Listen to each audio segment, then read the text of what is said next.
যদি কোনো মানুষ একজন মানুষের জীবন বাঁচায়, সে যেন পুরো মানব জাতিকে বাঁচালো। এত পছন্দ আল্লাহর কাছে জীবন বাঁচানো। আর কেউ যদি কোনো মানুষকে অন্যায়ভাবে হত্যা করে, সে যেন পুরো মানব জাতিকে হত্যা করবে। আল্লাহ আমাদেরকে হেফাজত করুন।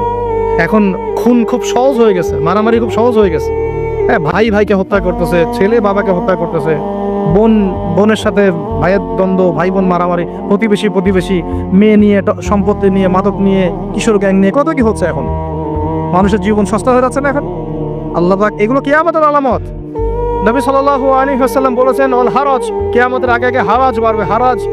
সাহাবীরা বলছেন, মাল হারাজ, হারাজ কি ইয়া রাসূলুল্লাহ? তিনি বলছেন, আল কতল, গণহত্যা বাড়বে, গণহত্যা। কিয়ামতের আগে আগে খালি গণহত্যা বাড়বে। দেখছেন না এখন সারা বিশ্বের দিকে তাকায় দেখেন। যাই হোক, এই আদ এবং সামুদ জাতিকে আল্লাহ পাক ধ্বংস করলেন। এখন সামুদ জাতিকে ধ্বংস করলেন কেন? অহংকারের কারণে, কুফর শিরকের কারণে এবং মানুষকে পিটানোর কারণে। আল্লাহ বলছেন ওদেরকে ধ্বংস করেছি কি দিয়ে? সাইহাতান ওয়াহিদা। এটা ভালো করে মনে রাখবেন। সাইহাতান ওয়াহিদা মানে একটা শব্দ দিয়ে, প্রচন্ড দুম একটা শব্দ, খালি এই এক শব্দে সবার কানের পর্দা ফেটে ফুটে জান বের হয়ে গেছে। আল্লাহু আকবার। এক শব্দে মানে ওদেরকে আলটিমেটাম দেওয়া হয়েছিল, তোমরা কি ফিরে আসবে? ওরা বলছে যে কি শাস্তি আসো নিয়ে আসো। তখন আল্লাহ পাক বলছেন 3 দিন সময় দিচ্ছি, 3 দিন যা করার করে নাও। এই 3 দিন যে আল্লাহ সময় দিয়েছেন, এই 3 দিনে ওরা তওবা করে ফিরে আসে নাই, বরং এই 3 দিন ভোগবিলাস করেছে। একটা পশু জবাই করেছে, খেয়েছে, মেয়েদেরকে নাচিয়েছে, মদ পান করেছে। 3 দিন ভোগবিলাস ফুর্তি করেছে। মানে দু হাতে যা পাও হাত পেতে নাও, এরকম চিন্তা। যা আছে এখন লুটে খাও, পরেটা পরে দেখা যাবে। এই চেতনা আমাদের মধ্যে আছে না অনেকের মধ্যে? যা আছে এখন ভোগ করে নাও, কালকে যা হবে দেখা যাবে। হ্যাঁ, কালকে যা হবে দেখা যাবে, এখন যা আছে নাও, ভোগ করো। এই চিন্তা ছিল এই 3 দিন সামুদ জাতির। ওরা ভোগ বিলাসে লিপ্ত হলো। হঠাৎ সকালবেলা ত্রুম শব্দ, পুরো বিশ্ব, ওদের পুরো রাষ্ট্রটা কেঁপে উঠলো এবং সবগুলো মারা গেল। একটা শব্দে সব মারা গেল। সূরা কমার পরে দেখেন, সাইহাতান ওয়াহিদা, একটা মাত্র শব্দ দিয়ে আল্লাহ ধ্বংস করেছেন। তার মানে আল্লাহ ধ্বংস করলেন পানি দিয়ে, আল্লাহ ধ্বংস করলেন বাতাস দিয়ে, এবার ধ্বংস করলেন শব্দ দিয়ে, বিদ্যুতের শব্দ দিয়ে। কেন ধ্বংস করলেন? পাপগুলো মনে রাখবেন, অহংকার, কুফর, শিরিক, আর কি হিংসা। তারপরে বললাম এই যে মানুষকে মারা, হ্যাঁ, শয়তানের তাবেদারি, মানুষকে মারা, এগুলো মনে রাখবেন। পাপগুলো মনে রাখতে হবে মাথার মধ্যে, কোন কোন পাপ, এবং এগুলো থেকে বাঁচতে হবে আমাদের ইনশাআল্লাহ। আর একটু সামনে যাই, বিরক্ত হচ্ছেন নাকি? আচ্ছা, আলোচনা একটু লম্বা হলো, সমস্যা আছে? আচ্ছা, এখন সামনে আসি। এরপরে আসছে একটা বিশেষ জাতি, তার নাম লুত। কি নাম? নাম শুনছেন আগে? আচ্ছা, এই কম আবার আজীব কম, আজীব মানে এই কম এমন কম, এরকম কম পৃথিবীতে জীবনে ছিলও না, আসেও নাই। সূরা আনকাবুত আল্লাহ পাক বলছেন, ওয়া লুতন, লূত আলাইহিস সালামের কথা, ইয ক্বালা লিকওমিহি, যখন সে তার কওমকে বলল, হ্যাঁ, আইন্নাকুম লাতাতুনাল ফাহিশাতা মা সাবাকাকুম বিহা আহাদাম মিনাল আলামিন। হে আমার কওম, তোমরা কি এমন পাপ করতে যাচ্ছ যে পাপ এই মহাবিশ্বের জীবনেও কেউ কখনো করে নাই? আইন্নাকুম লাতাতুনার রিজাল, তোমরা কি পুরুষের কাছে যাচ্ছ যৌন তৃপ্তি নেওয়ার জন্য? আস্তাগফিরুল্লাহ। ওয়া তাকতাউনাস সাবিল, আর ডাকাতি করছো রাস্তার মধ্যে ডাকাতি করতো, আর পুরুষে জেনা করতো। বলেন নাউজুবিল্লাহ। এমন একটা অবস্থা যে আল্লাহ পাক ওদেরকে শাস্তি দেওয়ার জন্য 2 জন ফেরেশতাকে পাঠিয়েছেন। একজনের নাম জিবরাইল আলাইহিস সালাম, একজন হচ্ছে মিকাইল আলাইহিস সালাম। এখন তারা এসেছেন লূত আলাইহিস সালামের বাসায়। কিসের রূপ ধরে? সুন্দর বালকের রূপ ধরে। ছোট ছোট বালক দেখতে সুন্দর লাগে না? ছোট ছোট কচি কাঁচা বালক দেখতে সুন্দর লাগে না? এই রূপ ধরে 2 জন ফেরেশতা আসছেন, উদ্দেশ্য এদেরকে শাস্তি দিবে। এখন এরা কি করছে জানেন? এরা লূত আলাইহিস সালামের বাসায় গেছে। বাসায় গিয়ে বলছে, তোমার ওই যে মেহমান, ওদেরকে নিতে আসছি।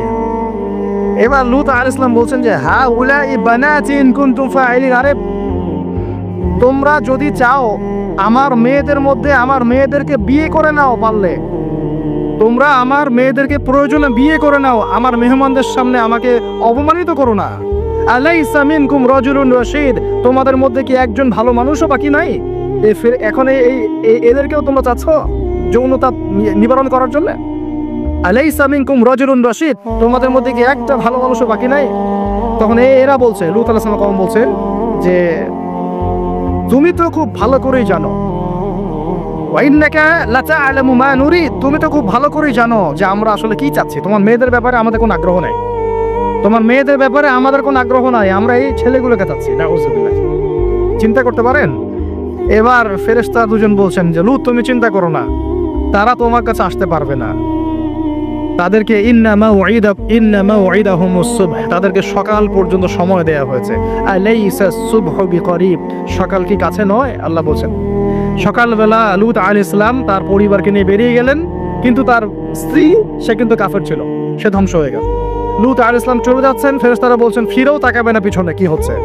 এবার আল্লাহ পাক এমন শাস্তি দিলেন, দেখেন এই যে জমিনটা, এই জমিনটাকে আল্লাহ পাক ওই ফেরেশতাদের পাখা দিয়ে উঠিয়ে আসমানে উঠালেন। চিন্তা করেন, জমিন উঠে গেছে কোথায়?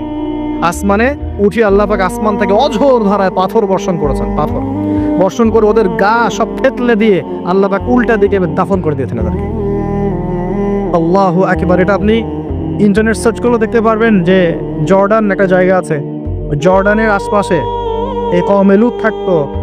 ডেড সি, মৃত সাগর নামে একটা জায়গা আছে, ওখানে ওই জায়গাতেই তারা বসবাস করত, আরবের কাছাকাছি। আল্লাহ পাক বলছেন তোমরা তো দেখতে পারো ওদের অবস্থা কি হয়েছে, তোমাদের কাছেই আছে, বাড়ির কাছে। কেন হলো এই পাপ? কেন হলো শাস্তি? কোন পাপের কারণে? শিরক কুফর তো আছেই, তার উপরে স্পেশাল পাপ কি? সমকামিতা। স্পেশাল কি পাপ? এই সমকামিতা উম্মতে মুহাম্মাদের মধ্যে ছড়িয়ে পড়ছে কিনা? আল্লাহু আকবার। আপনাদের শহরগুলোতে আস্তে আস্তে সমকামিতা ছড়িয়ে পড়ছে ভিতরে ভিতরে, এবং আল্লাহর আযাব বেশি দূর বাকি নাই। আমার কাছে মনে হয় আল্লাহর আযাব আসতে বেশি বাকি নাই, আসার মতো যোগ্য আমরা আগেই হয়েছি। এখন যেটা টিকে আছে আল্লাহর রহমতে টিকে আছে। যদি আল্লাহ পাক কোনোদিন যাররা পরিমাণ শাস্তি প্রদান করতে চান, তাহলে আমাদের কারো রক্ষা থাকবে না। থাকবে? সমকামিতা ছড়িয়ে পড়ছে, সারা বিশ্ব জুড়ে ছড়িয়ে পড়ছে। অনলাইনে এগুলোকে উস্কে দেওয়া হচ্ছে, অফলাইনে এগুলো নিয়ে আন্দোলন হচ্ছে। তারা এখন অধিকার চাচ্ছে, তাদের রেইনবো ফ্ল্যাগ আছে, 7 রঙের ফ্ল্যাগ, ওদের আইডেন্টিটি। তারপরে বিভিন্ন জায়গায় সমকামিতার পাঠও দেওয়া হচ্ছে। সুবহানাল্লাহ। হ্যাঁ, বইপত্রগুলোতে সমকামিতার পাঠও চলে আসতেছে। মানে এগুলোকে বাক স্বাধীনতা বলা হচ্ছে এখন। এটা বাক না, বলে ব্যক্তি স্বাধীনতা। কি বলে? ব্যক্তি স্বাধীনতা। আস্তাগফিরুল্লাহ। তো দেখুন, এটা এমন পাপ যে পাপ সম্পর্কে নবীজি সতর্ক করেছিলেন। তিনি বলেছিলেন যে আমার উম্মতের উপরে আমি যে কয়েকটা পাপের ব্যাপারে বেশি ভয় পাই, তার একটা হচ্ছে শিরকের পাপ। আমার উম্মত মূর্তি পূজা করবে, আমি ভয় পাই তাদের উপরে শিরকে খফি, গোপন শিরকের পাপ, যে মানুষ এজন্য নামাজ পড়বে, অন্য তাকে ভালো বলবে, এই জন্য আমি ভয় পাই। আমার উম্মতের সমকামিতা, আমার উম্মতের সমকামিতা ছড়িয়ে পড়বে। পড়েছে কি পড়ে নাই? শাস্তি আসবে কি না এখন? তাহলে আরো সামনে যান। ফেরাউন এবং তার দলবলকে আল্লাহ পাক ডুবিয়ে মেরেছেন, পারেছেন না? কি পাপের কারণে? অহংকার। সে বলেছিল আনা রব্বুকুমুল আলা, আমি তোমাদের মহান রব। কে বলেছিল? আমি তোমাদের মহান রব। কে বলেছিল? ফেরাউন। আনা রব্বুকুমুল আলা। আল্লাহ পাক শুধু তাকে না, তার পুরো দলবলকে ধসিয়ে দিয়েছে। কোথায়? এই লোহিত সাগরে ডুবিয়ে মেরেছে। ওই যে হারুন, তারপরে যে করুন, ফেরাউনের সাথে ছিল কে? হামান এবং কারুন। হামান এবং কারুনকে সহ আল্লাহ রাব্বুল আলামিন তার পুরো যে ফোর্স, ফেরাউনের বাহিনী, এই বাহিনীটাকে কি লোহিত সাগরে ডুবাই দেন নাই? ডুবিয়ে দিয়েছে। প্রিয় ভাইরা, এখানে মুসা আলাইহিস সালাম এবং বনু ইসরাঈলকে আল্লাহ পাক নাজাত দিয়েছেন না? নাজাত দিয়েছেন। এখন সামনে আসেন, এখানে আরেকটা কওমের কথা বলে আমি সামনের দিকে শেষ করে দেব। সেটা হলো কওমে মাদিয়ান। কি নাম? এই মাদিয়ান কওমের সাথে আমাদের এখনকার এই সমকালীন প্রেক্ষাপটটা জড়িত আছে। কওমে মাদিয়ান নামে একটা কওম ছিল, যে কওম আদ জাতি সামুদ জাতির পরে এসেছে। মুসা আলাইহিস সালামের সমসাময়িক সময়ে তারা পৃথিবীতে ছিল। এবং এই মাদিয়ান কওম সম্পর্কে আল্লাহ পাক বলছেন সূরা আনকাবুতে এবং অন্যান্য সূরায় 4টা আয়াত বলছেন। কয়টা আয়াত? এই 4টা আয়াত আল্লাহ পাক বলছেন ফাকাযযাবুহু, এই কওম শুআয়ব আলাইহিস সালামকে অস্বীকার করলো। ফাআখাযাতহুমুর রাজফাতু ফাসবাহু ফি দারিহিম জাথিমিন। আল্লাহ বললেন এই কওমে মাদিয়ান শুআয়ব আলাইহিস সালামকে অস্বীকার করলো এবং তাদেরকে পেয়ে বসলো একটা ভূমিকম্প। কি পেয়ে বসলো? পৃথিবীর ইতিহাসে সর্বপ্রথম যে কওমকে ভূমিকম্প দিয়ে ধ্বংস করা হয়েছে তার নাম কওমে মাদিয়ান। কি নাম? কওমে মাদিয়ান। প্রশ্ন হচ্ছে কেন ভূমিকম্পের শাস্তি আসলো? উত্তর, আল্লাহ পাক ওদের কয়েকটা পাপ বলছেন। এক নাম্বার আল্লাহ ওদেরকে বলছেন ওয়াজিনু বিল কিসতাসিল মুস্তাকিম, তোমরা ওজনে সঠিকভাবে মাপ দিবে। কমে মাদিয়ান মাপে কম দেওয়ার একটা পাপের কারণে ভূমিকম্পের শাস্তি এসেছে, কোরআন কথা বলছে। এই সমস্যা সমাজে আছে কি নাই? আচ্ছা, আরো বলছে ওয়ালা তাবখাসুন নাস আশিয়াহুম, তোমরা মানুষের সম্পদ অন্যায়ভাবে 2 নাম্বারি করে ভোগ করিও না। এই 2 নাম্বারি করে অন্যের সম্পদ ভোগ করার এই পাপটা সমাজে এখন আছে কি নাই?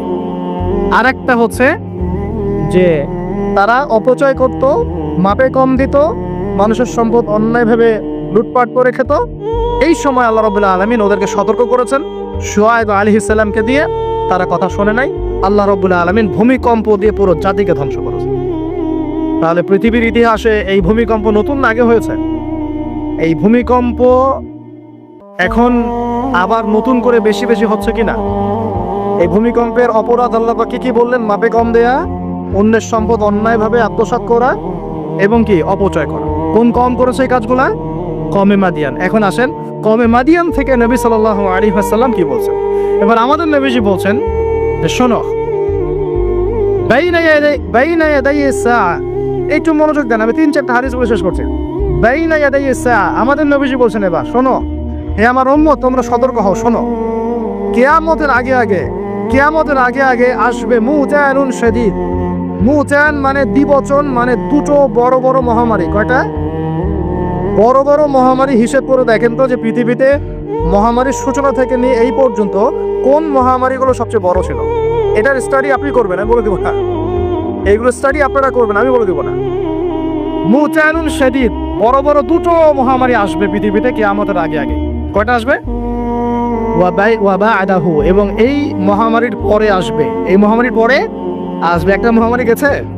আচ্ছা, এই মহামারীর পরে আসবে, নাউজুবিল্লাহ, এই মহামারীর পরে আসবে সানাওয়াতুজ জালাজিল। সানাওয়াতুজ জালাজিল আরবি যারা বোঝেন বুঝবেন।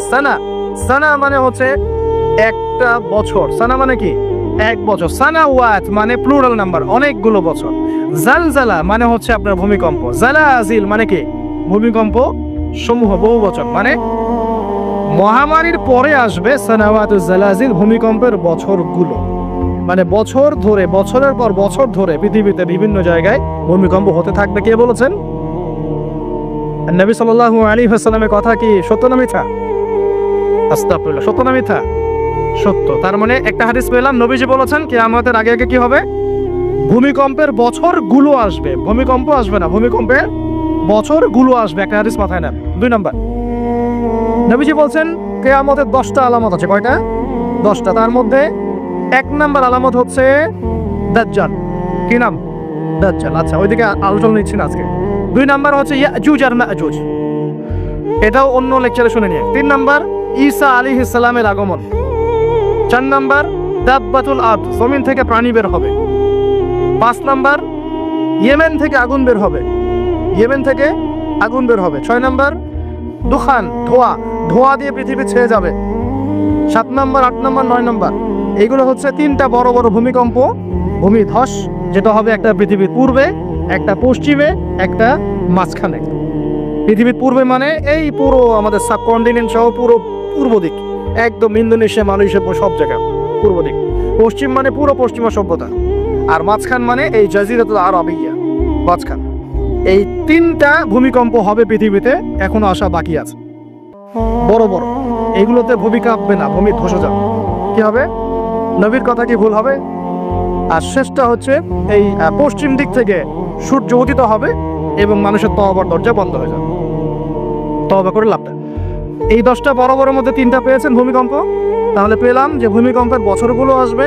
আরো পেলাম কি বড় বড় 3টা হবে, পূর্বে একটা, পশ্চিমে একটা, মাঝখানে একটা। আর কোন পাপের কারণে হবে সেটা কিন্তু অন্য আয়াতগুলোতে আমরা দেখলাম। আচ্ছা, সামনে আসেন।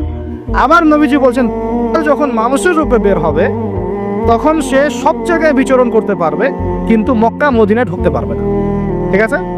তো সালফে সালেহিন তারা বলছেন সব জায়গায় ভ্রমণ করবে, এটা এও ব্যাখ্যা হতে পারে সে নিজে সব জায়গায় যাবে না, বরং তার অনুসারীরা বিভিন্ন জায়গায় আধিপত্য বিস্তার করবে। ব্যাখ্যা যৌক্তিক তো? যৌক্তিক ব্যাখ্যা।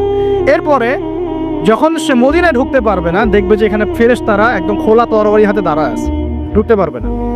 তখন সে মদিনার কাছাকাছি একটা জায়গায় বসতি গাড়বে, গেড়ে তার অনুসারীদেরকে আহ্বান করবে। কিভাবে? সে, আল্লাহ পাক তো তাকে কিছু ক্ষমতা দিবেন পরীক্ষা করার জন্য, সে 3 বার ভূমিতে আঘাত করবে, এতে করে ভূমি কেঁপে উঠবে, এবং এই ভূমিকম্পে মদিনা থেকে যত মুনাফেক টাইপের যত মানুষ আছে সব দৌড় দিয়ে দলে যোগ দিবে। তার মানে ওই সময় ভূমিকম্প আসবে। আর কি, এবার নবী সাল্লাল্লাহু আলাইহি ওয়াসাল্লাম বুখারী হাদিসে বলছেন, আবু হুরায়রা রাদিয়াল্লাহু আনহু থেকে বলছেন, তিনি বলছেন যে লা তাকুমুস সাআ, কিয়ামত ততদিন পর্যন্ত হবে না। এই হাদিস দুটো একটু মনোযোগ দিয়ে শোনা। কিয়ামত ততদিন পর্যন্ত হবে না যতদিন পর্যন্ত না ইউকবাদুল ইলম, জ্ঞানটাকে উঠিয়ে নেওয়া হয়। জ্ঞান কি হয়? উঠিয়ে নেওয়া হয়।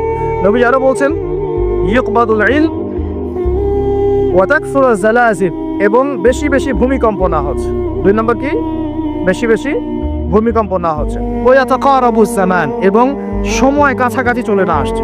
এই জায়গায় আমি একটু স্টাডি করতে গিয়ে একটা অদ্ভুত জিনিস দেখলাম, যে একটা রিসার্চ বলছে, সায়েন্সের রিসার্চ বলছে যে প্রতিটা ভূমিকম্পে পৃথিবীর গতির মধ্যে একটা পরিবর্তন হয়।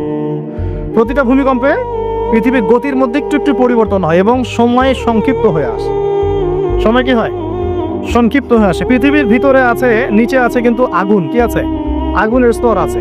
একদম নিচে একটা ইনার কোর মানে একটা জায়গা আছে, ইনার কোর বলে। এখন সাম্প্রতিক গবেষণা বলছে যে ইনার কোর আগে যেদিকে ঘুরতো এখন তার বিপরীত দিকে ঘোরা শুরু করেছে।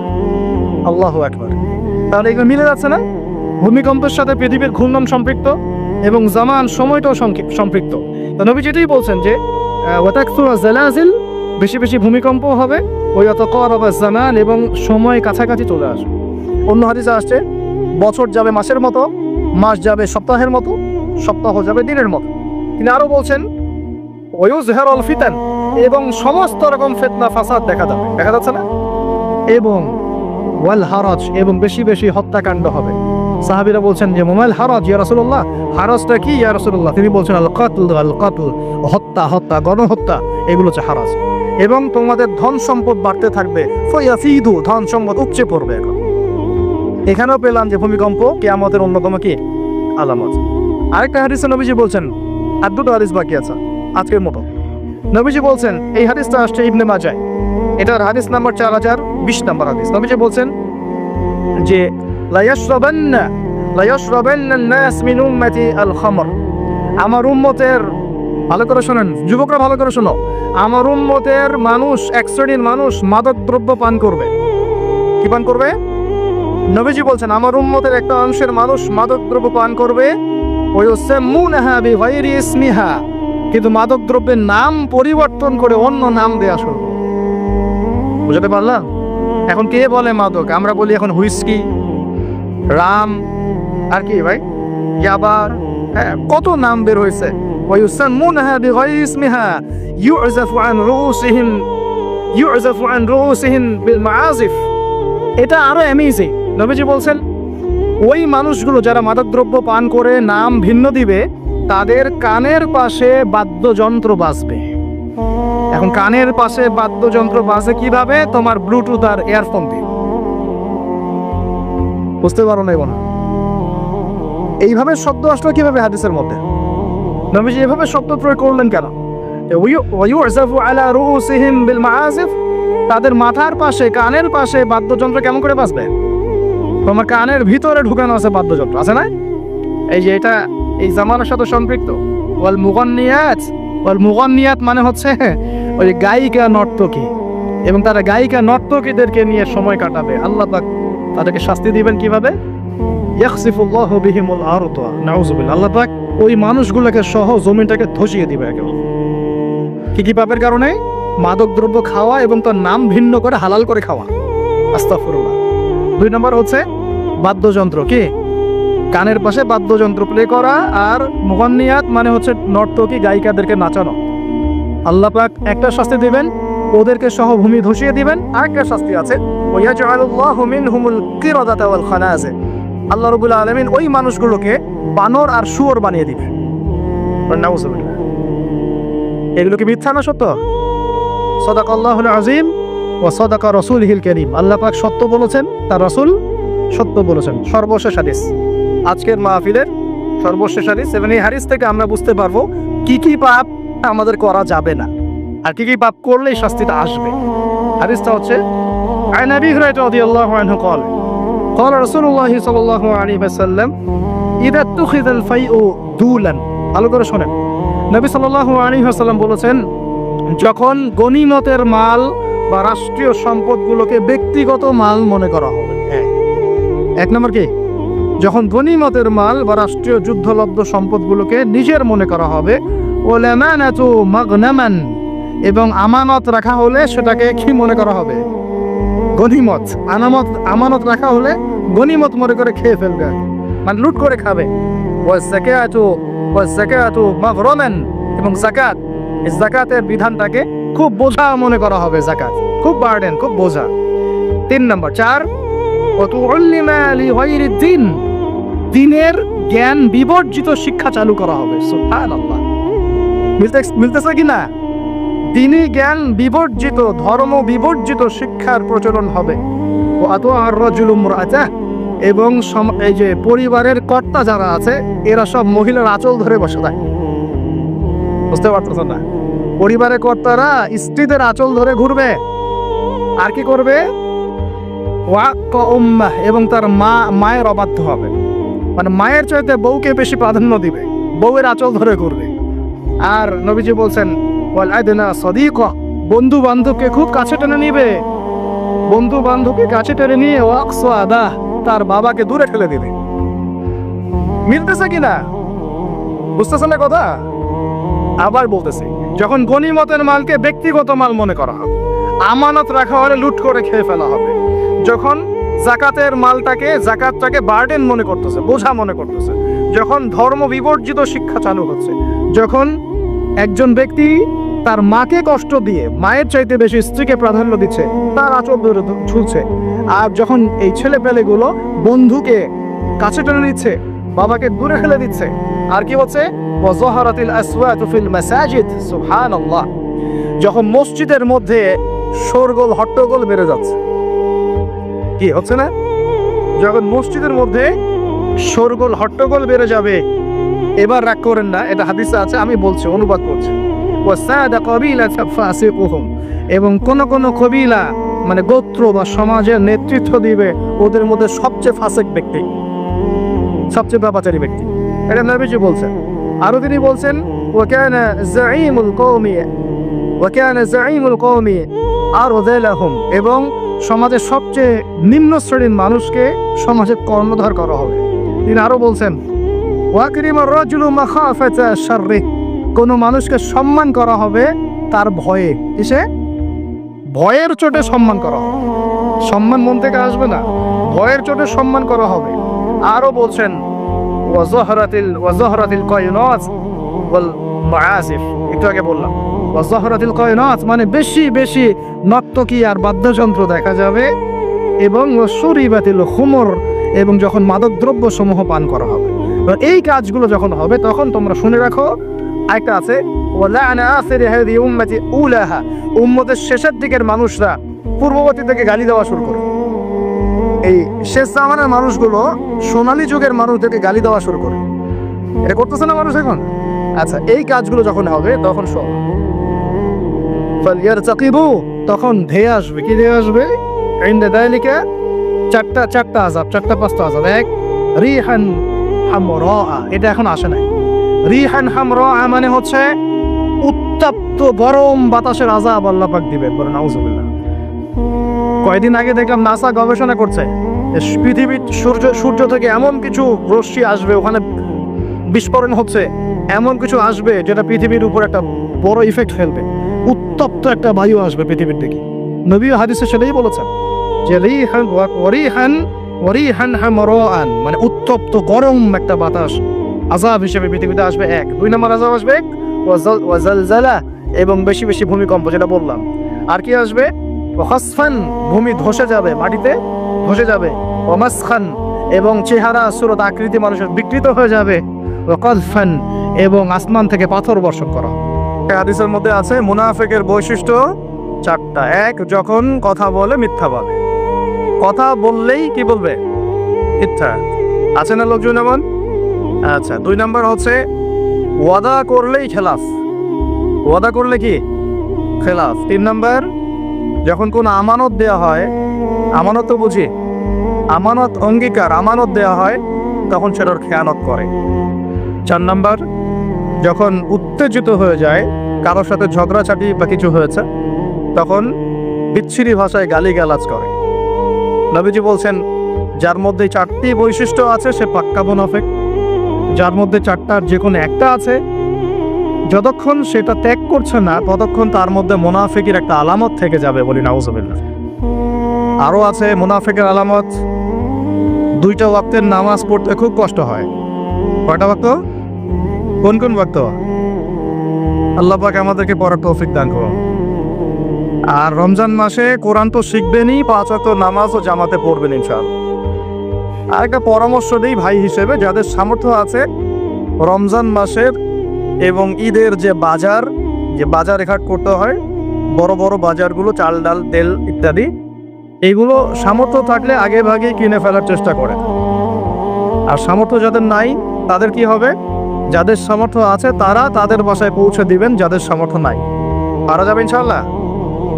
কারণ রমজানে নিত্য প্রয়োজনীয় দ্রব্যের দাম বেড়ে যাবে। রমজানে কি হবে? নিত্য প্রয়োজনীয় দ্রব্যের দাম বেড়ে যাবে। সময় সব বলে দিবে।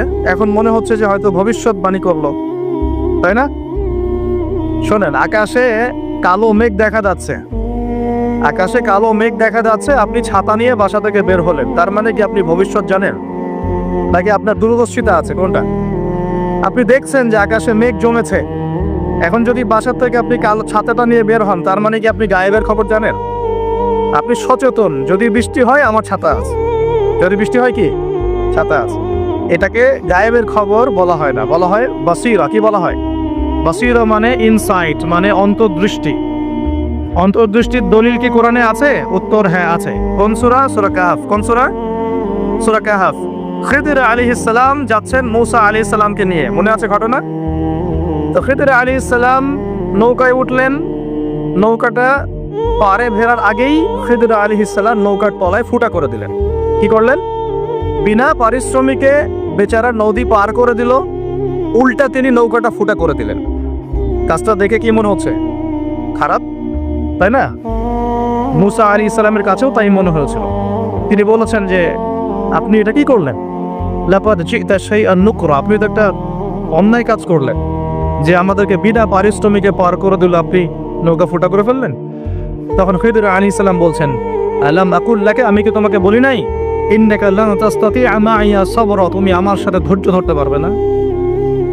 আবার চললেন, একটা ছোট্ট বাচ্চা, এই যে ছোট্ট বাচ্চাটা কাছে আসলো, খিদির আলাইহিস সালাম তাকে হত্যা করে ফেললেন। একটা বাচ্চাকে হত্যা করে ফেললেন, অপরাধ না? অবশ্যই, বাইরের চোখ দিয়ে মনে হচ্ছে অপরাধ, অবশ্যই অপরাধ। মূসা আলাইহিস সালাম এরকম করে রিয়াক্ট করলেন, আপনি এটা কি করলেন? আপনি একটা বাচ্চাকে হত্যা করলেন, এটা তো জঘন্য কাজ হয়ে গেল। খিদির আলাইহিস সালাম বললেন, আর যদি একটা প্রশ্ন করো আমাকে, আমার সাথে আর চলা হবে না। আরও চলতে লাগলেন, চলতে চলতে এমন একটা গ্রামে চলে আসলেন আপনাদের মতো। গ্রামে এসে বললেন, আমরা ক্ষুধার্ত, কিছু মেহমানদারি করা যাবে কিনা? তো গ্রামের লোকজন কেউ খাবার দিল না, পানিও দিল না, কিন্তু একটা বাড়ির দেয়াল পড়ে গিয়েছিল মাটিতে। খিদির আলাইহিস সালাম নিজে রাজমিস্ত্রির কাজ করে দেয়ালটা নির্মাণ করে দিলেন, বিনা পারিশ্রমিকে, কোনো পারিশ্রমিক নিলেন না। এখন মূসা আলাইহিস সালাম বলছেন যে আপনি তো চাইলে একটু পারিশ্রমিক দিতে পারতেন, তাহলে আমরা এরকম মেহমানদারিও করলো না, উল্টা আপনি কষ্ট করে দেয়াল নির্মাণ করে দিলেন বিনা পারিশ্রমিকে, আপনি চাইলে তো একটু আজর নিতে পারতেন। তখন খিদির আলাইহিস সালাম বলছেন যে হাযা ফিরাকু বাইনি ওয়া বাইনাক, এই হলো তোমার আমার বিচ্ছেদ, তোমার সাথে আমার পথ চলার হলো না। তবে যাওয়ার আগে আমি তোমাকে জানিয়ে দিব কেন আমি এই কাজগুলো করেছি। তখন তিনি বলছেন, আল্লাহর পক্ষ থেকে আমার কাছে জ্ঞান এসেছিল যে ওই নৌকা যদি ফুটা না করতাম, তাহলে ওই নৌকাটা জলদস্যু আছে না, জলদস্যু ডাকাত টাইপের কিছু মানুষ, হ্যাঁ, যারা মানুষের সম্পদ ছিনতাই করে, আত্মসাৎ করে, তো ওরা ওই নৌকাটা যদি ভালো থাকতো তাহলে নিয়ে যেত। নৌকা ফুটা করে দিয়েছে, এটা ত্রুটিযুক্ত, এখন এই ত্রুটিযুক্ত নৌকা ওরা নিবে না। তাই তোমার চোখে মনে হয়েছে কাজটা খারাপ, কিন্তু আসলে আমি ওই ব্যক্তির উপকারী করেছি। বলেন সুবহানাল্লাহ। এটা হচ্ছে বাসীরা বা অন্তর্দৃষ্টি, দূর পর্যন্ত দেখার ক্ষমতা। আল্লাহ পাক সবাইকে দেন? সবাইকে দিলে তো অবস্থা খুব ভালোই হতো। সবাইকে তো দেওয়া হয় না, এগুলো দেওয়া হয়। আসলে সবাই এগুলো পাওয়ার যোগ্যতা অর্জন করতে পারে না। এগুলো পেতে হলে মনটা আগে ফ্রেশ থাকতে হবে। মনের মধ্যে কোনো রকমের হিংসা, বিদ্বেষ, রিয়া, অহংকার, গীবত, তহমত, কোনো কমকিলতা আনা যাবে না। দ্বিতীয়ত, আল্লাহ পাকের জিকির বেশি বেশি বাড়াতে হবে। তৃতীয়ত, আল্লাহ পাকের হুকুম আহকাম, ফরজ ওয়াজিব, সুন্নত মুস্তাহাবের উপর আমল করতে হবে। তারপরে সেজদায় আল্লাহর কাছে কান্নাকাটি করার যোগ্যতা অর্জন করতে হবে।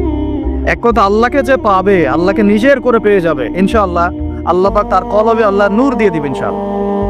দিবেন না? দিবেন ইনশাআল্লাহ। তো দ্বিতীয় বলছেন তিনি, ওই বাচ্চাকে হত্যা না করলে ওই বাচ্চা একটা বড় কাফের হতো। এমন কাফের হতো যে সে নিজে তো কুফরি করতোই, পিতা মাতাকেও কাফের বানাতো। তো এটা আমি একা একা হত্যা করি নাই, আল্লাহ পাক আমাকে হুকুম করেছেন বলেই আমি কাজটা করেছি। আর ওই যে দেয়াল নির্মাণ করলাম, ওই দেয়াল ছিল ওই বাড়ির 2জন এতিম বাচ্চার দেয়াল। কিরকম বাচ্চা? কেন আবুহুমা সলিহা, যাদের বাবা মা ছিল সলেহ, মানে সৎ। বাবা মা কিন্তু বেঁচে নাই, বাবা মা ছিল সৎ। এতিম বাচ্চা দুটো বেঁচে আছে। এখানে একটা দলিল আছে যে আপনি যদি সৎ হন, আপনি আমি যদি সৎ হতে পারি, আমাদের সন্তান সন্ততিদের দেখাশোনার দায়িত্ব আল্লাহ নিয়ে নিবেন। খিদর আলাইহিস সালাম তার পিতামাতা মারা যাওয়ার অনেক পরে সেখানে গিয়েছেন, দেয়াল নির্মাণ করেছেন। কেন? ওই দেয়ালের নিচে ওই পিতামাতা রেখে যাওয়া সম্পত্তি ছিল এতিম বাচ্চাদের জন্য। ওই দেয়ালটা নির্মাণ না করলে মানুষ ওই সম্পদ লুট করে খেয়ে ফেলত। তাহলে খিদর আলাইহিস সালাম উপকার করেছেন না অপকার করেছেন? আল্লাহ পাক আপনি আমি সৎ হলে আমাদের সন্তানদেরকে আল্লাহ পাক চতুর্দিক থেকে এরকম হেল্প করবেন ইনশাআল্লাহ, আপনি থাকেন আর নাই থাকেন। কথা বুঝতে পারছেন? খিদর আলাইহিস সালাম অনেক পরে গিয়েছেন সেখানে, তার পিতামাতা ইন্তেকালের অনেক পরে। আর আমরা এখন কি করি জানেন? উল্টা করি। আমরা এখন দুনিয়াতে বেঁচে থাকতেই আমাদের সন্তান স্ত্রীদের জন্য, হালাল হোক আর হারাম হোক, হালাল হারামে পরোয়া না করি যত পারি কালো টাকা সাদা টাকা এগুলো একত্রিত করার চেষ্টা করি। কি জন্যে করে জিজ্ঞাসা করবেন? সন্তানের জন্যে, স্ত্রীর জন্যে, ভবিষ্যৎ প্রজন্ম ভালো হবে, ওদের বাড়ি করে দেই, ওদের জন্য একটা গাড়ি করে দেই, একটা জমি কিনে দেই, চাষবাস করবে, খাবে দাবে, তাই না? সব কিন্তু মানুষ এগুলোর জন্যই করে। এগুলোর জন্য করতে গিয়ে আপনি সমিতিতে নাম লেখাচ্ছেন, সুদ খাচ্ছেন, কখনো কখনো কেউ ঘুষ নিচ্ছে না, দুর্নীতি করছে, হালাল হারাম কালো সাদার পরোয়া করছে না, আসলেই হলো। তো এই চিন্তাটা আল্লাহ পাক আমাদেরকে ত্যাগ করার তৌফিক দান করুন। আর এই সূরা দলিল যে যদি পিতামাতা সৎ হয় তাহলে প্রজন্মের দেখাশোনার দায়িত্ব স্বয়ং আল্লাহ নিয়ে নিবেন। এগুলো কোরআন খুঁটে খুঁটে পড়তে হবে, তাহলে বুঝে আসবেন। আল্লাহ পাক আমাদের সবাইকে রমজান মাসে কোরআন শেখার তৌফিক দান করুন। প্রিয় ভাইরা, রমজান মাসে অবশ্যই কোরআন তেলাওয়াত করবেন, কমপক্ষে প্রতিদিন 1 পারা করে। প্রতিদিন 1 পারা, 30 দিন 30 পারা, 1 মাসে কোরআন খতম হবে ইনশাআল্লাহ। এবং তারাবির নামাজ জামাতে এবং খতম তারাবি পড়ার চেষ্টা করবেন। এবং সবচেয়ে সুন্দর তেলাওয়াত করতে পারে এমন কাউকে ইমামতির দায়িত্ব দিবেন। এবং আরও চেষ্টা করবেন সমাজে বিত্তশালী যারা আছেন, সামর্থ্যবান ইমাম খতিব যারা তারাবি পড়াবেন, হাফেজে কোরআন, তাদের হাদিয়া তৌফা বেশি করে দেওয়ার জন্য, যাতে তাদের অন্য টেনশন না থাকে। সারা মাস তারা এইভাবেই ইবাদত করবে, আমাদের সবাইকে নিয়ে নামাজ কালাম পড়াবেন, তাদের পরিবারের দায়িত্ব আমরা নিয়ে নিব ইনশাআল্লাহ। পারা যাবে তো নাকি? সামর্থ্যবান যারা আছেন আগে ভাগে কিছু বাজারঘাট করে রাখতে পারে, সামর্থ্য নাই যাদের, তাদের ব্যাপারে কি হবে? আমরা আমাদের অংশ থেকে ওদেরকে খাওয়াবো ইনশাআল্লাহ। পারা যাবে না ইনশাআল্লাহ?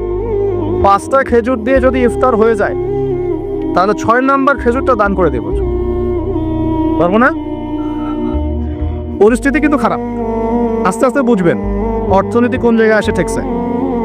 অপচয় যদি বন্ধ না হয়, দুর্নীতি যদি বন্ধ না হয়, ঠিক আছে, পাচার যদি বন্ধ না হয়, এই যে ইকোনমিক স্যাংশনগুলো যদি আমরা উঠাতে না পারি, হ্যাঁ, রিজার্ভ যদি না বৃদ্ধি হয়, এই কৃষিভিত্তিক ইকোনমিক সিস্টেম যদি প্রবৃদ্ধি না দেখে, সুদ যদি অ্যাভয়েড করতে না পারি, যাকাত যদি প্রতিষ্ঠা না করতে পারি, অন্যের খাবারের দায়িত্ব নিতে না পারি, সমস্যা আছে, জাতির সামনে সমস্যা আছে।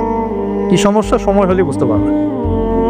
5টা খেজুর দিয়ে ইফতার হয়ে গেলে 6 নম্বর খেজুরটা কি করব? দান। বিত্তশালী যারা আছেন রমজান মাসে অবশ্যই যাকাত দিয়ে দিবেন। যাকাত দিবেন না? যাকাত কেন? কারণ আপনার সম্পদের মধ্যে যে গরিবের হকটা আছে এটা বের করে নিয়ে আপনি তার ঘরে পৌঁছে দিবেন। তাহলে কি হবে? ও না খেয়ে মরবে না ইনশাআল্লাহ, ওর কাছেও 3 বেলার খাওয়া থাকবে ইনশাআল্লাহ। আল্লাহ পাক আমাদের সবাইকে আল্লাহ পাকের প্রদত্ত কোরআন এবং কোরআন কেন্দ্রিক অর্থনীতি বোঝার তৌফিক দান করুন।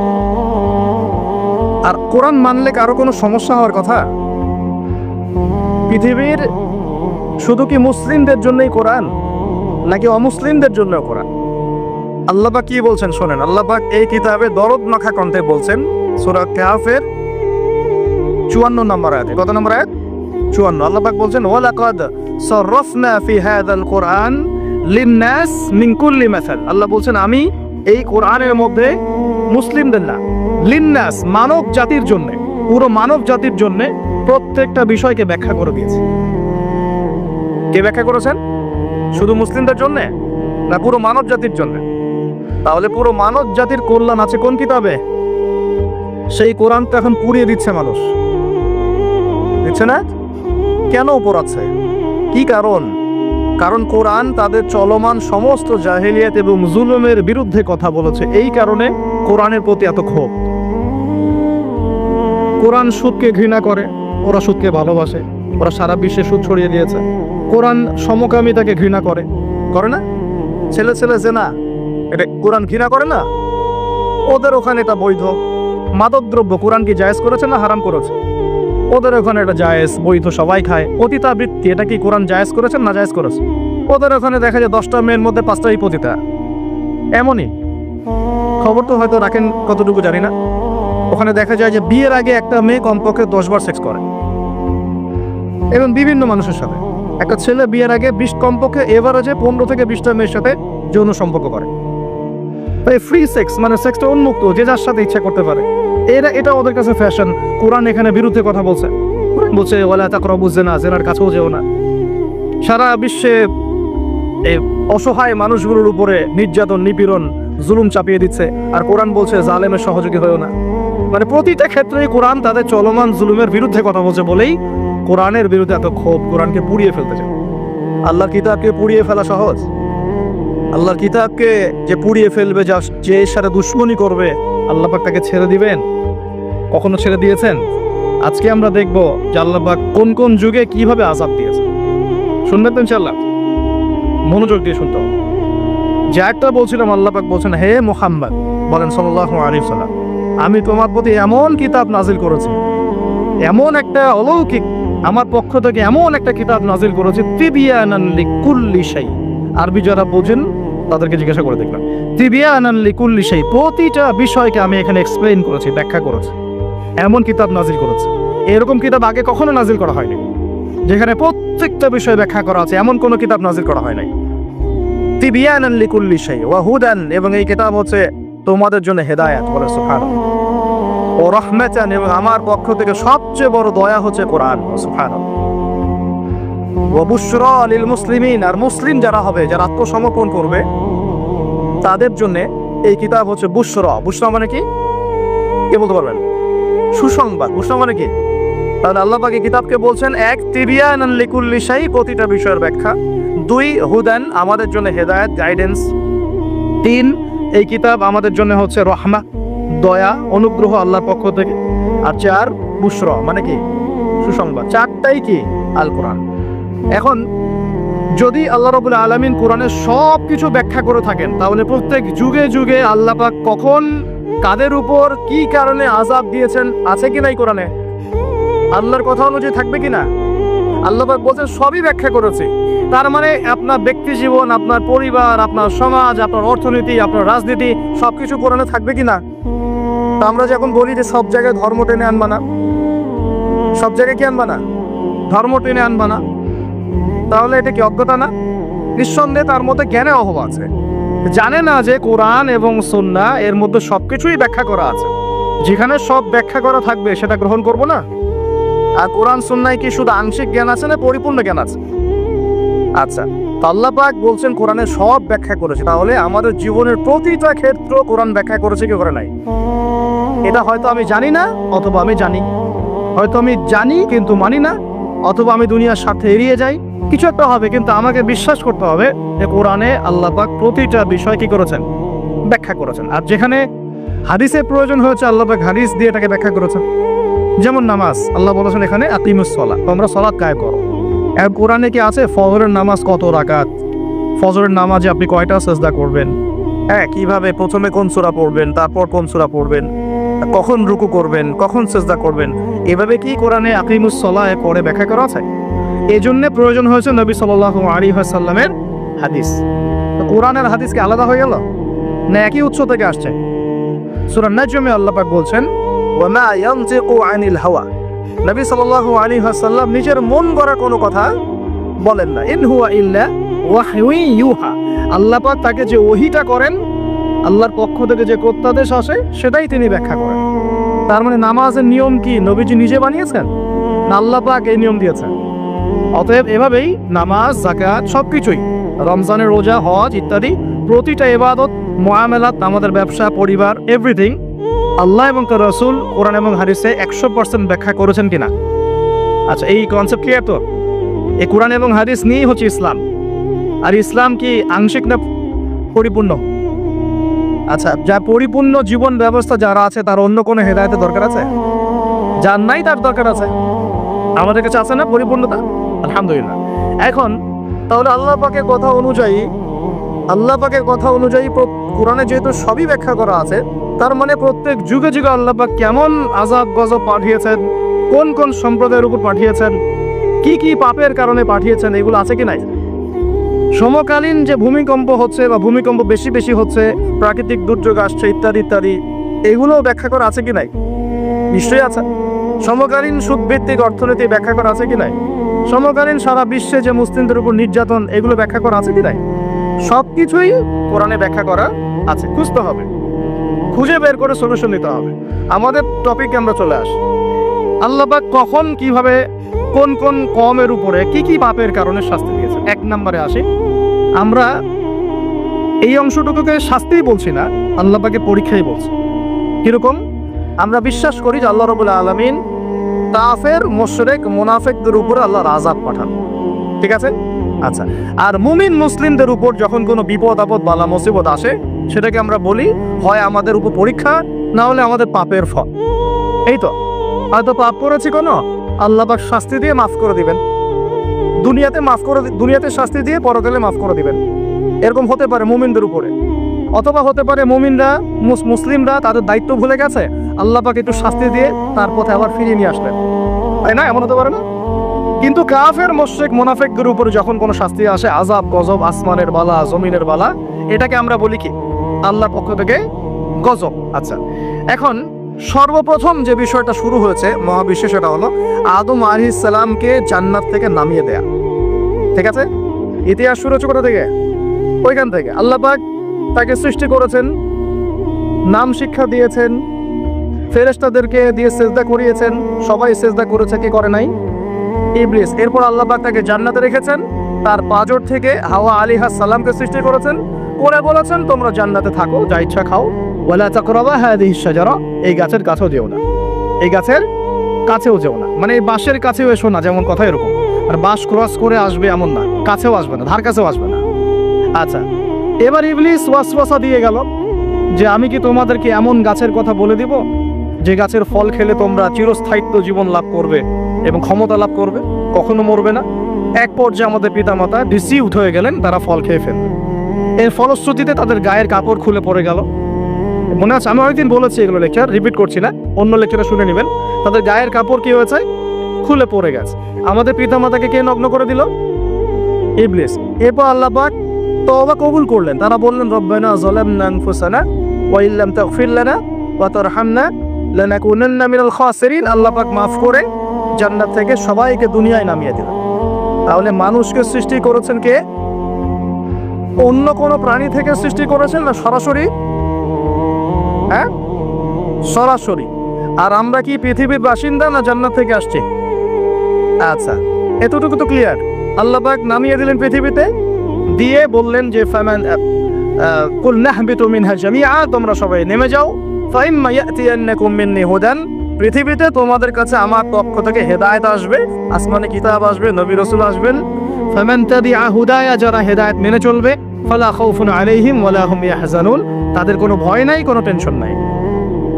ওয়াল্লাযীনা কাফারু ওয়া কাযযাবু বিআয়াতিনা, যারা দুনিয়াতে আমার আয়াতগুলোকে মিথ্যা প্রতিপন্ন করবে, অস্বীকার করবে, কুফরি করবে, ফাউলাইকা আসহাবুন নার, এরা হবে জাহান্নামের অধিবাসী, হুম ফিহা খালিদুন, তারা সেখানে চিরস্থায়ী হবে। কার সাথে? ইবলিসের সাথে। ইবলিস তো জাহান্নামে যাচ্ছেই। আর ইবলিস চ্যালেঞ্জ করেছে যে আমি আদম সন্তানের সরল পথে উৎপেতে বসে থাকবো, আর ওর ডান দিক থেকে আসবো, বাম দিক থেকে আসবো, সামন থেকে আসবো, পিছন থেকে আসবো, ওয়ালা তাজিদু আকসারাহুম শাকিরিন, আল্লাহ বেশিরভাগ আদম সন্তানকে আপনি শুকরগুজার পাবেন না। ওর চ্যালেঞ্জও করে ফেলছে, আমরাও পৃথিবীতে চলে আসলাম। এই যে পৃথিবীতে নেমে আসলাম, আগে জান্নাতে ছিলাম, এটা পরীক্ষা না? তাহলে দুনিয়ার জীবনটা পরীক্ষা না? এই দুনিয়ার জীবনের সময় কারো জানা আছে? এটা কারাগারের জীবন না? আর কারাগারের জীবনে কি কেউ নিজের মন গড়া পদ্ধতিতে চলতে পারবে? কারাগারে কেউ নিজের মনের মতো চলতে পারে? একটা রুটিন থাকে, তার বাইরে যেতে পারে না। কোনটা? তো এই দুনিয়ার জীবনকে নবীজি বলেন নাই যে দুনিয়া সিজনুল লিল মুমিন, দুনিয়া হচ্ছে মুমিনদের জন্য জেলখানা, কারাগার, ওয়াল জান্নাতুল লিল কাফির, কাফিরদের জন্য কি? জান্নাত। তাহলে এখন দেখেন তো, এই কারাগারে বসে যে আমরা বেনামাজি বসে আছি, কারাগারের জীবনে বসে আমরা যে সুদ খাচ্ছি, কারাগারের জীবনে বসেই জেনা করতেছে, কারাগারের জীবনে বসেই যে অশ্লীলতা, ফাহেসা, ব্লু ফিল্মস এগুলো দেখতেছে, কারাগারের জীবনে বসে মাদক খাচ্ছে, কারাগারের জীবনে বসে যে কারাগারের মালিক আল্লাহ, সেখানে বসে আল্লাহ দ্রোহিতা করতেছে, করে না? তা কাজটা কি ঠিক হচ্ছে? আল্লাহ পাক আমাদেরকে দুনিয়ার জীবনের মর্ম বোঝার তৌফিক দান। আচ্ছা, এবার আসেন এই জীবনটা কেন? লিয়াবলুয়াকুম আইয়ুকুম আহসানু আমালা। আল্লাহ বলছেন এই পৃথিবীর জীবনটা একটা উদ্দেশ্য দিয়েছে, একটা উদ্দেশ্য। আল্লাহ পাক দেখতে চান তোমাদের মধ্যে আমলে ভালো কে। আল্লাহ পাক দেখতে চান না আমাদের মধ্যে গতানুগতিক আমলে কে, এভারেজ মুসলিম। আল্লাহ এভারেজ দেখতে চান না, আল্লাহ দেখতে চান লিয়াবলুয়াকুম আইয়ুকুম আহসানু আমালা। হাসানের সুপারলেটিভ ফর্ম হচ্ছে আহসান। যেমন কবির মানে বড়, আকবার মানে হচ্ছে সবচেয়ে বড়। আমরা বলি আল্লাহু আকবার, আমরা আকবার শব্দ ইউজ করি। এখানে হাসান না বলে আল্লাহ বলছেন আহসান। আল্লাহ দেখতে চান আমলে আমাদের মধ্যে শ্রেষ্ঠটাকে, মানে কে গতানুগতিক মুসলিম, এটা আল্লাহ দেখতে চান না। আল্লাহ দেখতে চান আমাদের মধ্যে বেটার কে, বেস্ট কে। কথা বুঝতে পারছেন না মনে হয়? আচ্ছা, এখন বেস্ট হতে হলে কি করতে হবে? গতানুগতিক চললেই হবে না, একটু বেশি এফোর্ট দেওয়া লাগবে। এই জন্য নামাজ, রোজা, হজ, যাকাত, পর্দা, পরিবার, ইসলাম, হ্যাঁ ইসলামের জন্য দাওয়াতি কাজ করা, ইসলাম প্রতিষ্ঠার চেষ্টা করা, এগুলো না করলে কি বেস্ট হওয়া যাবে? বেস্ট হওয়া যাবে? খালি জুমায় নামাজ পড়লে, ঈদে নামাজ পড়লে, তারাবি নামাজ পড়লে হবে? কোরআন তেলাওয়াত না শিখলে হবে? আল্লাহ পাক আমাদের কোরআন বোঝার তৌফিক দান করুন। এই যে পৃথিবীর জীবনে আসলাম, ব্যাস এটা একটা পরীক্ষা। এই প্রথমটাই কি আল্লাহ পাকের একটা নারাজগি না? আল্লাহ পাক কি খুশি হয়েছিলেন গাছের ফল খাওয়ার পরে? আল্লাহ কি বলেছিলেন জানেন? আল্লাহ বলছেন ইয়া আদম, হে আদম, আলাম আকুল লাকুমা, আমি কি তোমাদের দুজনকে বলি নাই? কোন দুজন? আদম এবং হাওয়া আলাইহিমা সালাম। আলাম আকুল লাকুমা, আমি কি তোমাদের দুজনকে বলি নাই? ইন্না শাইতানা লাকুমা আদুউম মুবিন। আল্লাহ পাক রাগ হয়েছেন, কিন্তু একটা হাদিসেই আছে আল্লাহ পাকের রহমত তার ক্রোধের উপরে বিজয় লাভ করেছে। আলহামদুলিল্লাহ, আল্লাহ পাকের রহমত কি হয়েছে? আল্লাহর রাগ নারাজগির উপরে বিজয় লাভ করেছে। আল্লাহ পাকের কাছে যখন আমরা তওবা করি, আল্লাহ পাক সমস্ত রাগ যেটা নারাজ হয়েছেন আমাদের উপরে, এটা বাদ দিয়ে আমাদের উপর রহম করা শুরু করেন। আলহামদুলিল্লাহ, যখন আদম আলাইহিস সালাম ক্ষমা চাইলেন, রব্বানা যালামনা আনফুসানা ওয়া ইল্লাম তাগফির লানা ওয়া তারহামনা লানাকুনান্না মিনাল খাসিরিন, বলি আমিন, তখন আল্লাহ পাক সবাইকে মাফ করে দিয়েছেন। কিন্তু জান্নাতে থাকা হলো না। এবার আসেন পৃথিবীতে। এই যে আদম আলাইহিস সালামের এখন বংশবৃদ্ধি হচ্ছে, এখানে হাবিল কাবিল ঘটনা মনে আছে? এই শুরু হলো পৃথিবীর হিস্ট্রি। হাবিল ভালো ছেলে, সৎ সন্তান, সে আল্লাহ পাকের সমস্ত হুকুম আহকাম মেনে চলার চেষ্টা করে। কাবিলের দেখে হিংসা হয়। কি হয়? প্রথম সমস্যা কি হলো তাহলে? এই হিংসা এখন মুসলিমদের মধ্যে নাই, আছে কি তাই? সমাজের মধ্যে অনেক দাড়ি টুপি নিয়ে অনেক কাবিল ঘুরে বেড়ায়, কি বেড়ায় না? দেখতে মনে হয় আমাদেরই মতো, কিন্তু আমরা মানে মরলে মিলাদ দিবে, ভাবতে এরকম। হ্যাঁ, দেখা যায় যদি কোনোদিন কোনো সমস্যা হয়, মিষ্টি বিতরণ করা শুরু করবে। এক মুসলমান ভাই জেলে চলে গেছে, আর একজন মিষ্টি বিতরণ করা শুরু করতেছে। এই হয়েছে না অবস্থা? হয়েছে কি না? এখানে কাবিল আর হাবিলের সেই হিংসা আছে কি নাই? এখন আল্লাহর শাস্তি কি হলো দেখেন। এবার কাবিল তো হাবিলকে হত্যা করে ফেললাম, ব্যাস আল্লাহ রাব্বুল আলামিন কাককে পাঠালেন। কাকে? কাক এসে ঠোঁট দিয়ে মাটি খুঁড়ে খুঁড়ে খুঁড়ে দেখাচ্ছে কিভাবে হাবিলকে দাফন করবে। বেচারা কাবিলের জানা নাই কিভাবে ভাইকে এখন দাফন করব। ওই কাকের কাছ থেকে শিখতে হলো যে কিভাবে মৃত ভাইকে দাফন করতে হয়। এখন দেখেন ওই কাক খুব প্রাচীন প্রাণী, কিন্তু কাক হচ্ছে একটা প্রাচীন সৃষ্টি আল্লাহ পাকের। আল্লাহ কাককে পাঠিয়ে দিয়েছেন, দিয়ে মাটি খুঁড়ে দেখিয়েছেন যে দেখো এইভাবে কি করতে হয়, দাফন করতে হয়। একটা কাক যদি মারেন দেখবেন পুরো এলাকার কাক এসে জড়ো হয়ে গেছে। দেখছেন, কাক কিন্তু ইতিহাসে প্রথমে খুনাখুনি সাক্ষী কাক। বুঝতে পারছেন না মনে হয়? মানব সৃষ্টির ইতিহাসে প্রথম যে খুনাখুনি, ভাইয়ে ভাইয়ে যে মারামারি, এই খুনাখুনির প্রথম সাক্ষীকে কাক। চিন্তা করেন, আল্লাহ আমাদেরকে প্রকৃতি থেকে শেখার তৌফিক দান করে। কাক নিজের ভাইয়ের গোশত খায় না, খায় এখন মুসলমানের গোশত খায়। এক মুসলমান বিপদে পড়লে অন্যটা মিষ্টি বিতরণ করা শুরু করে। কিভাবে তার মানহানি করবে, কিভাবে তাকে অপমান করবে, কিভাবে তার বিরুদ্ধে ষড়যন্ত্র করবে, কিভাবে তাকে ফাঁসাই দিবে, এই চিন্তাই অলওয়েজ মাথায় ঘোরাফেরা করতেছে। হাবিল কাবিলের কারণে প্রথম এই যে হাবিল কাবিলের ঘটনার প্রেক্ষিতে আল্লাহ পাক কি করেছেন শোনেন। আল্লাহ রাব্বুল আলামিন তার নবীর মাধ্যমে আমাদেরকে জানিয়েছেন। হাদিসটা শোনেন, খুবই মারাত্মক হাদিস। নবীজি বলেছেন, এই পৃথিবীতে প্রথম হত্যাকাণ্ড সংঘটিত করেছে কাবিল। কে? সে একজন নবীর সন্তান না, নবীর ছেলে হয়েও। নবীজি বলছেন সাল্লাল্লাহু আলাইহি ওয়াসাল্লাম, এই পৃথিবীতে যত মানুষ খুন হবে, খুন হয় না মানুষ, যত মানুষ খুন হবে, এই সমস্ত খুনের পাপের একটা অংশ কাবিলের আমল নামে যোগ করা হবে। বলে নাউজুবিল্লাহ। এটাকে বলে গুনাহে জারিয়া। কি বলে? প্রিয় ভাই, আমি তো রিকোয়েস্ট করতেছি আপনাকে, আমি তো আপনাকে শাসন করতে আসি নাই। আমি এসেছি আপনাকে আল্লাহ চেনাতে, আমি এসেছি আপনাকে রাসূল চেনাতে, কোরআন চেনাতে। আপনি মদের দোকান দিয়েছেন, যত মানুষ মদ খাচ্ছে সমস্ত গুণ আপনার আমল নামে যাচ্ছে। এটা হারাম সিনেমা হল করেছেন, যত মানুষ এখানে সিনেমা দেখছে সমস্ত পাপ আপনার হচ্ছে। এটা তামাকের কারখানা দিয়েছেন, সবাই হারাম খাচ্ছে, আপনার গুনাহ হচ্ছে। সুদ ছড়িয়ে দিয়েছেন, নিজে খাচ্ছেন, এখন সবাইকে খাওয়াচ্ছেন, গুনাহ হচ্ছে আপনার। সবার গুনাহ আপনার ঘাড়ে এসে যুক্ত হচ্ছে। ঠিক যেভাবে একটা মাদ্রাসা করেছেন, একটা মসজিদ করেছেন, একটা নলকূপ স্থাপন করেছেন, এই রাষ্ট্রীয় দায়িত্বে আছেন, রাস্তাঘাট করে দিয়েছেন, এর বদৌলতে যে মানুষ উপকৃত হচ্ছে, আপনি কবরে গেলেও নেকি পাবেন ইনশাআল্লাহ। কি পাবেন? নেকি পাবেন। একটা ব্রিজ নির্মাণ করে দিয়েছেন, যত মানুষ এটাতে পারাপার হবে, উপকৃত হবে, আপনি নেকি পাবেন ইনশাআল্লাহ। ঠিক একইভাবে আপনি আমি যদি এরকম গুনাহে জারিয়ার কোনো মাধ্যম চালু করে যাই, কবরে চলে গেলেও ওই গুনাহ কি হবে? অটোমেটিক আসতে থাকবে। আল্লাহ আমাদেরকে বোঝার তৌফিক দান করুন। এবার পৃথিবীর ইতিহাসে প্রথম এই ঘটনা হলো। এরপরে কি হয়েছে? এরপরে যে আল্লাহ পাকের শাস্তিটা নেমে আসলো। কাবিল কিন্তু জাহান্নামে যাচ্ছে। কেন? ভাইকে হত্যা করার কারণে। আল্লাহ পাকের কাছে সবচেয়ে মারাত্মক পাপ হচ্ছে মানুষকে হত্যা করা। শিরকের পর, কুফরির পর মারাত্মক পাপ হচ্ছে মানুষকে হত্যা করা। আল্লাহ রাব্বুল আলামিন তার নবীর মাধ্যমে জানিয়েছেন, একজন ব্যক্তি যদি লা ইলাহা ইল্লাল্লাহ বলতে পারে, এই একজন মুসলিম যে লা ইলাহা ইল্লাল্লাহ বলে, সে বেঁচে থাকা পর্যন্ত আল্লাহ পাক কিয়ামত দিবেন ইনশাআল্লাহ। একজন মুসলমানের কত দাম চিন্তা করেন, কত দাম। আল্লাহু আকবার। তো এখানে একজন মুসলিমকে হত্যা করলো কে? কাবিল। কাবিলের আমল নামায় সব পাপ যেটা থাকলো, তার মানে আল্লাহর আযাব আসার প্রথম কারণ কি হলো? হিংসা। কি কারণ? অর্থাৎ হিংসা করতে থাকলে আল্লাহর শাস্তি কি?